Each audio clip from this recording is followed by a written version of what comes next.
Greetings, this is Jazz for Jazz Reviews, and here we are with a brand new list. The top 5 worst boss battles, suggested by No More Words 619. As the industry enters yet another generation, boss battles are somewhat diminishing. There are games that take a great deal of time to reach a final boss, only to find that developers have neglected what should be an epic showdown and climax to a video game. Here are 5 boss battles of mine that really did leave a bad taste in the mouth, or the odd slap in the face.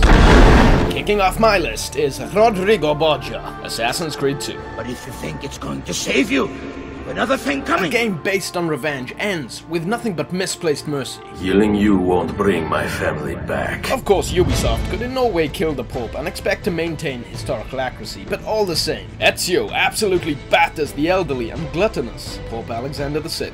Through rinse and repeat attacking, counter, and dodging, the final boss falls just the same as the hundreds of men butchered before him. Surely the final boss battle should test all of your gaming prowess to that point, to show you just how far you've come since you began the game, all in one epic fashion. But what Ubisoft needed here was cutscenes. I'm done. At number 4. Deus Ex Human Revolution. Outsourced to Grip Studios are the 4 boss battles that were clearly out of place. Bullet sponges, that's what they were. You gotta feel sorry for the guys that spent all their augmentation points on stealth and hacking. Deus Ex as a franchise revolved around freedom of choice, options. But all fights were mandatory and the bosses had to die. Perhaps the 2 that enter my mind are the 3rd and 4th final boss battle. The former could actually be silenced with just the 1 punch if the player timed it right. The final boss, however, really just became an endless stream of guards and turrets to contend to, whilst the player just bombed the hell out of a defenseless woman attached to a computer. Not so heroic. So in the end, Montreal's producer admitted the game's weakness in an otherwise excellent title. I never asked for this. Like we got a At number 3. Showtime, Batman! Pumped up steroid Joker. It's crazy to think the licensing department okayed this. DC Comics have always portrayed Joker as the impossibly insightful, ultimate criminal mastermind, but never the muscle.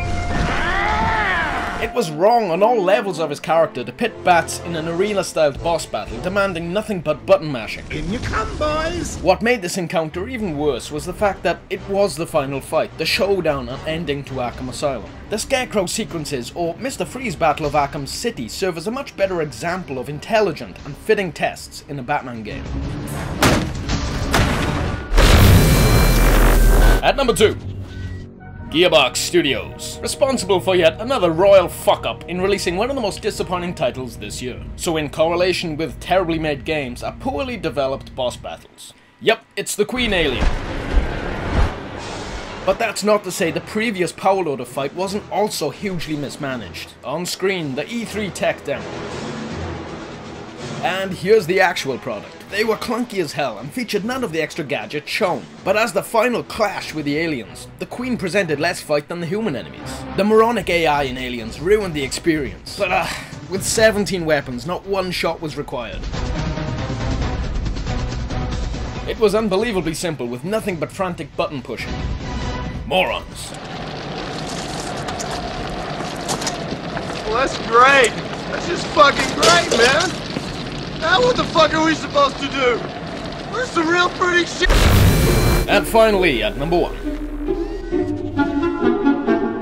Fable 2, Lucian Fairfax. Lucian holds perhaps all of the trimmings that make a villain a villain. His dedication to evil results in the death of the hero's sister and loyal dog. The fable of the entire game is based on vengeance. It's a matter of honor. All that you've struggled for will be crushed under the majesty of the spire. Lucian does get shot in the end, but not in combat. It's execution style in the most underwhelming sense. And here's the thing, if the player actually wanted to listen to Lucian's speech and voice acting whilst savouring that moment before the final blow, the player's companion would intervene and steal that honor. Oh, I thought he'd never shut up. Oh, I'm sorry, did you want to kill him? It was hugely anticlimactic, an on-rails scripted fight, a gigantic slap in the face. That was fucking shit!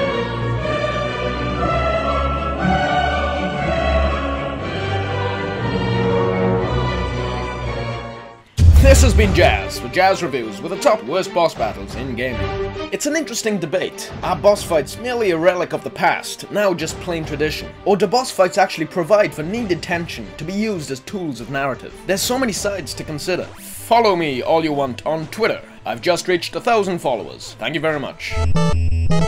But until next time, feel free to browse my channel and subscribe. Thanks for watching, and I'll see you in the comments.